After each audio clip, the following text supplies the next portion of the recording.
Hybrid Cloud Show, Episode 18. I'm Aaron. I'm Gary. I'm Sean. And I'm Shane. Welcome to the show about public cloud, private cloud, and everything in between. Our views here are ours and not those of our employers.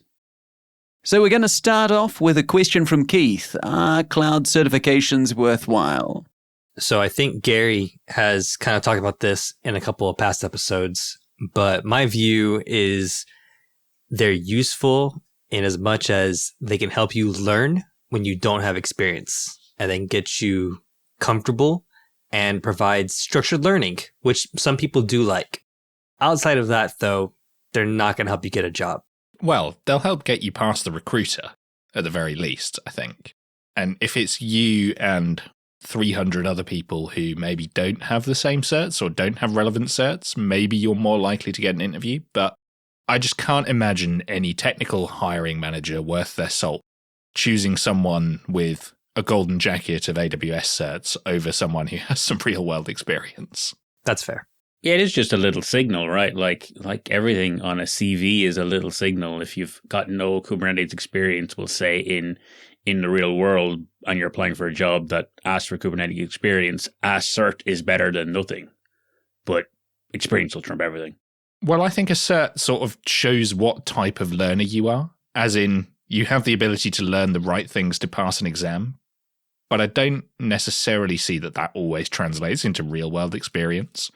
I've interviewed a lot of people that are certified up to the nines in various things, but actually when you dive into questions around how you would do something in the real world, you know, those star format interview questions that you often see, they really, really fall flat unless it's a highly theoretical, you know, what is the best CPU scheduler for Kubernetes, or what CPU scheduler would I use given a certain situation? They can answer those kind of questions. But when it comes down to tell me about a time when you did X, or tell me about a problem you encountered in production with Y, they just can't answer those questions, or certainly do a much poorer job of giving real-world examples. Are they any worse, though, than the random people who don't have the cloud certifications? Well, by and large, I find the people who don't have the cloud certifications have real-world experience. I don't find that I see many people that I end up interviewing who have no experience in the relevant subject and also no certifications, because they just wouldn't get past resume review or whatever. Right, I see. So it's not that it's a downside. If anything, that suggests to me that it's helping you get to that interview stage, but it's not going to help you bluff your way through an interview if you don't have the relevant experience. Yeah, exactly. If I had the choice between two people, neither of which had relevant experience, but one who had some certifications, I'd be more likely to interview the one with certifications. But if it were between three people, the aforementioned one with certifications but no experience, one with no experience, and one with no certifications but a bunch of experience, I'm taking the one with no certs but a bunch of experience every time. It's like anything on a CV, I think, is what Shane was getting at too. You know, they're there for different reasons. You have things on your CV because they show that you've got a set of skills. Some things you have in your CV because they're a badge that shows that it was hard to get in, or it was, you know, an achievement to have it on your CV at all. I think it depends what use you're going for when you have that cloud certification on your CV. I do a lot of interviewing for roles that are kind of surrounding technical jobs, and roles that are, you know, people wanting to work at a tech company but are not in a strictly engineering role or whatever. And there sometimes it can be super helpful to see that someone's engaged in those technical concepts, or that they've gone above and beyond in their personal time or whatever to invest in learning about the different cloud technologies, because you know, you're saying, I've invested in this, I've got this level of knowledge, and if you've got that level of knowledge, maybe it's not so hard for you to pass that exam and get that thing on your CV. I just don't buy it, personally. I think that a lot of times when you get a cert, you learn to pass the exam. I would much rather, in your example, take someone who said, I don't have any real-world experience of running Kubernetes, or I don't have any real-world experience of administering whatever it might be. But hey, here's my home lab, and I've got 6 Dell R720s, and they're running in a Kubernetes cluster, and they've got all this high availability stuff, and I've gone and set up, you know, a VPN tunnel into AWS where I can then do real-world testing of the network latency between my home network and AWS. I would take that person over the person who'd done a cert, because I think that that is what really shows their passion and care for a subject, rather than just learning the content to pass an exam. And I think maybe this is where it differs, right? Because sometimes in maybe the roles that you're recruiting for, Aaron, you're looking for people who understand enough of a concept and can speak at a more generalist level about those particular things. And maybe I'm looking more at people who are deeply technical and have a real passion for taking some high-level concept and then going really deep into that and learning it. I think one thing as well that certificates can do is bias you towards people who are good at examining or taking exams. I know some people who are serial collectors of certifications, and they can do a very small amount of work to collect a certificate if they've got some skills in the adjacent certificates around it. So I'm thinking about the Kubernetes one, someone that might have a CKAD one, and then quite easily get the security one just by like teasing out like the answers rather than actually really truly understanding the subject matter material. So there is a risk of that. But as I would say, it's still a non-zero indicator if someone shows some interest or expertise in a topic, but it wouldn't hugely sway me from okay, am I deciding whether to hire this person or not versus I want to see if this CV alone is a yes or no. I'd agree with both of those things. If somebody could show me that they'd invested huge amounts of time in doing all of this home lab stuff and talk me through how they did it all, that would definitely be more impressive to me than someone who just had a cloud certification on their CV. I think there is a huge point to be made there, though, about CV real estate. There's only so much you can explain on a CV, and a certification is a single sentence that is trying to convey more information than you could normally slide into your CV in the hobbies section in a way that would be convincing. So there's something there. I also think there are places where it's a useful thing to have in another context. So it's quite useful to understand that someone specifically knows something about the cloud. I know that sounds like a silly thing to say, but I've met quite a lot of people who are deeply technical and understand an awful lot about cloud technologies. I will say that in a broad sense, cloud, in quotes. But you start talking to them about the specifics of one of the cloud providers, and they don't know the terminology, and they don't know how the individual pieces of that particular cloud work, and that can be something that they could have picked up very easily had they put the time into it, but they haven't done that. And I think that's another space where if I'm looking at, say, a field engineer or something who has got a lot of general cloud experience, but has not got, that experience specifically on a particular cloud, then that's something where I would take a cloud certification as being at least an indicator they can speak a sensible language on it. I think you got a good point. I hadn't really thought about certifications in a non-technical role because I'm just thinking about engineering. But I think you have a good point there. If someone's like a product manager or documentation or something adjacent, then yeah, I think a cloud certification could actually make sense that they know what they're talking about versus just someone who just wants the job. That's a good point. Yeah, I think I'm pretty similar, Sean. I was thinking about this very much from a technical point of view. I guess because that's the kind of people that I'm dealing with day to day, rather than thinking about it from a, I guess, non-technical point of view, like consultancy type role, essentially. Yeah, it's a fair point. Like certification is like a dense thing you can put on your CV to say 4-letter acronym that shows like quite a lot. And I was about to argue, well, a GitHub profile would also do the same. Let's say you've got like an open source repo where you're just showing like, I've tried to build a Kubernetes operator in my spare time for fun. That's a good demonstration without having to take an exam. But you're right. I'm expecting someone technical to do that. There are people who will be in non-technical roles who will not have even, that thought will not have entered their mind, where a certificate is a lower barrier for like, I want to learn this thing without having to build something because that concept's not even in my mind. So yeah, it's a good argument. So to flip that question on its head, are too many certificates a detractor? As in, if someone has gone and got 2 AWS professional certificates and 4 specialties and 2 Azure expert certificates, to me, that's a little bit of a red flag. Sure. As in, you're spending more time going and chasing the piece of paper than you are deeply learning how to implement the technology. And let's not discount that these tests aren't just like $50. They're several $100 each one. They are, but quite often these things get funded by employers or can be a tax write-off or whatever else, right? So the cost, although yes, they are maybe $250 for an AWS exam, they're often free, I guess, at point of entry for people. So it's an interesting point. But yes, I would have much rather someone invested, if they were paying for it, that $1,000 on their 4 AWS specialty certs on building something in their home lab and going and taking a nice vacation or something. Yeah, maybe if you've got 15 certifications from each of the different clouds, maybe just choose a few to put on your CV. Well, for me, it devalues not only your ability, because what I'm learning about you is that you're very willing to go and learn the bare minimum to go and pass a certificate, but it also further devalues my trust in that certificate itself.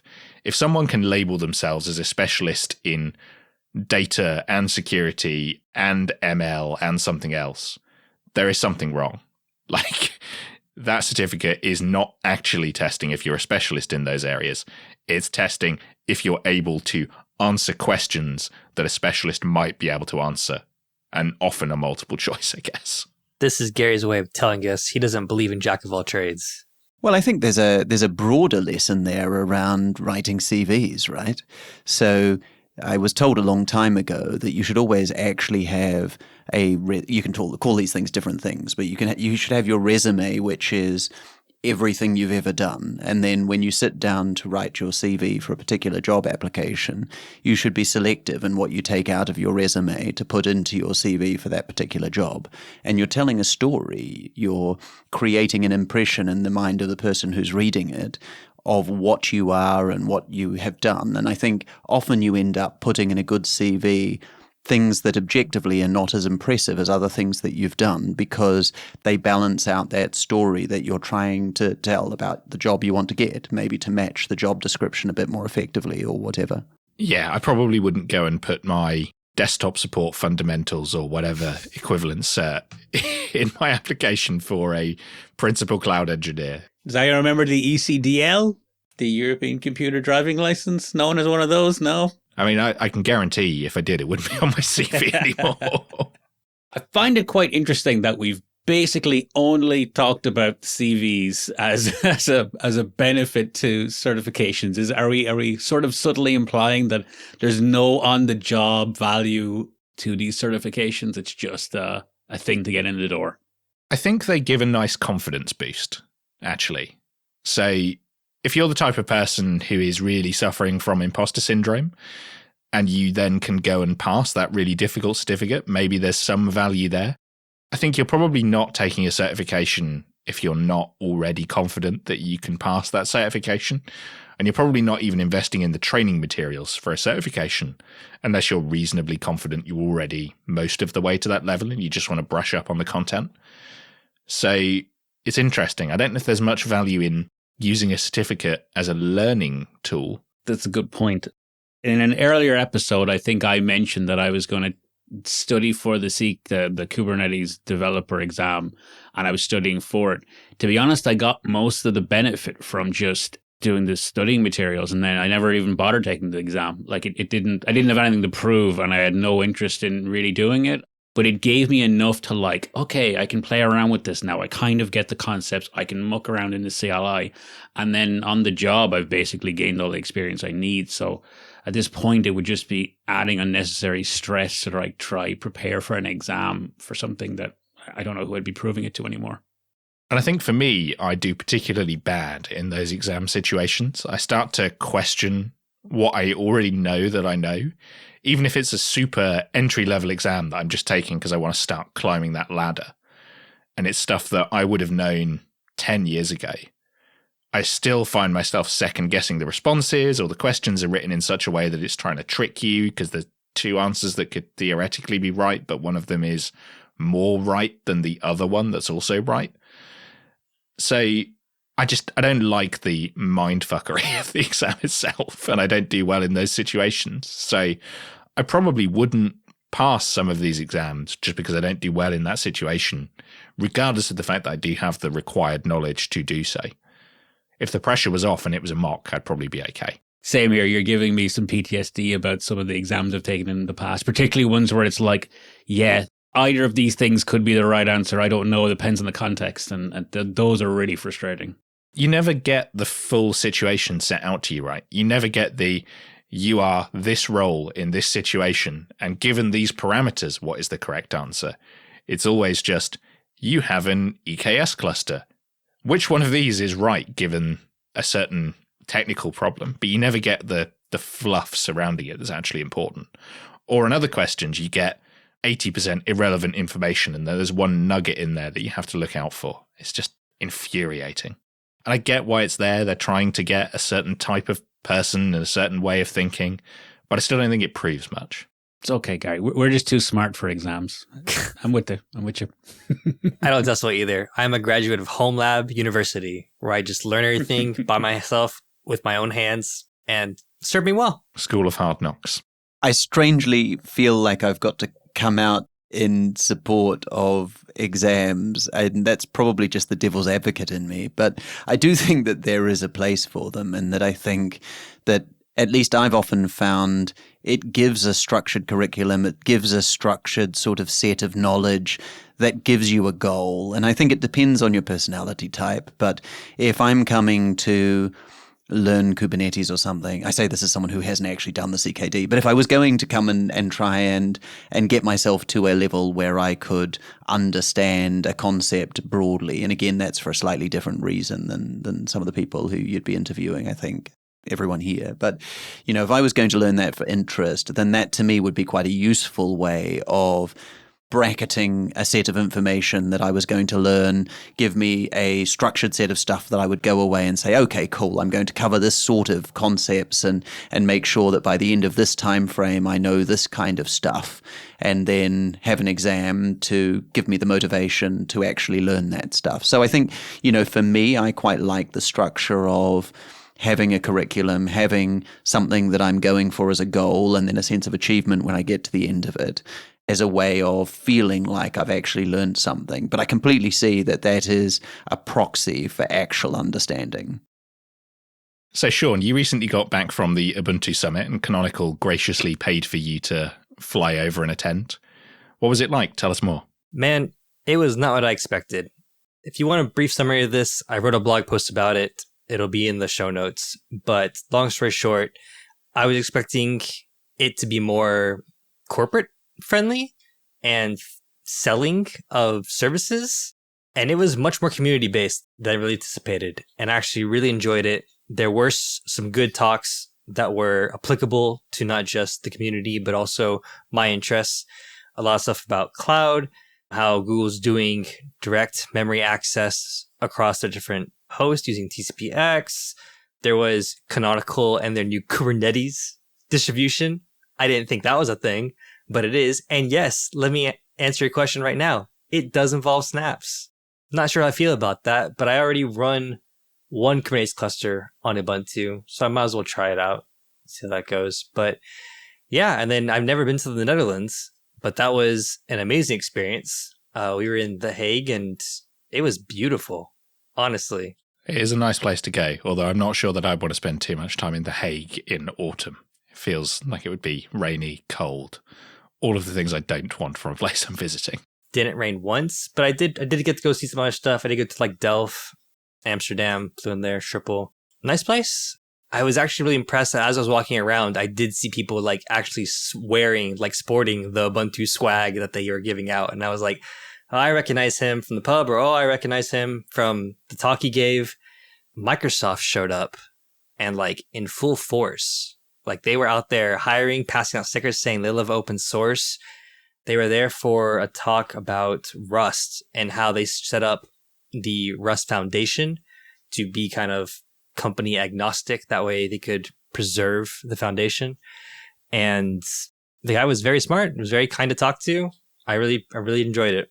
Back in the day, Microsoft would show up as stormtroopers to most Linux events. I'm assuming it was a little more professional than that this time, was it? A little bit, yeah. No big fanfare or anything like that.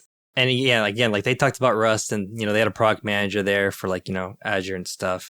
But one of the things I really did actually try to like take from this and like actually go back and implement at my job was this tool that I learned about called Chisel. Have you guys heard of that? No. No, can't say I have. Okay. So yeah, this was something I'd never heard of. And the idea behind it is usually when you're making your containers, you go top down, right? So you start with a base, you add some stuff, you add some more stuff, right? And then eventually you get kind of a big container depending on what you're doing. A common way around this is to kind of build out what you need in multi-stages and then just take your artifact and plop that in at the end. But there's some things like dependencies that doesn't always work out. And so that's what Chisel does. Chisel will basically see what your final dependency needed is and then just strip out everything else that's not needed into like just a distroless, very small, like 5 megabyte container that you can use then put your artifact in. And I thought that was pretty powerful. That sounds pretty useful given some of the really fat container images I've ended up building in the past where it's just been a cake added to layers and layers over time where exactly someone's suddenly gone, oh, I need this version of glibc. And I'm like, well, I guess I'll just add that to another in the container. One of the guys who was at the Ubuntu Summit, a guy named Rich Lander from the .NET team, has written quite a lot about Chisel as well. He's quite a big fan of it in his .NET use cases. So I can pull out a blog on that I've seen him write and drop that into the notes as well. I did meet him. Yeah, he was pretty cool. Very down to earth, very easy to talk to, and he can write very well. His article made more sense than some of the, what do you want to call it, announcements or whatever that they were trying to hand out stuff. So kudos. So if you're looking to build small images, Chisel. I think it only works with apt, to be honest with you. So that might be if you're running like Debian Slim images, then that could be work for you. If you're running Alpine, sorry. So all in all, sounds like it was a really worthwhile trip then. And let's hope Canonical fly one of us out again next year. 10 out of 10, would recommend. Thank you guys again. Well, we better get out of here. But before we do, just a quick thank you to our existing PayPal supporters and patrons. If you'd like to join those people, you can at hybridcloudshow.com/support, where for various amounts on Patreon, you can get an ad-free feed of either just this show or all the Late Night Linux family shows. And sometimes you even get episodes early. If you have any feedback or questions, please send those through to show@hybridcloudshow.com. And until next time, I've been Aaron. I've been Gary. I've been Sean. And I've been Shane. See you later.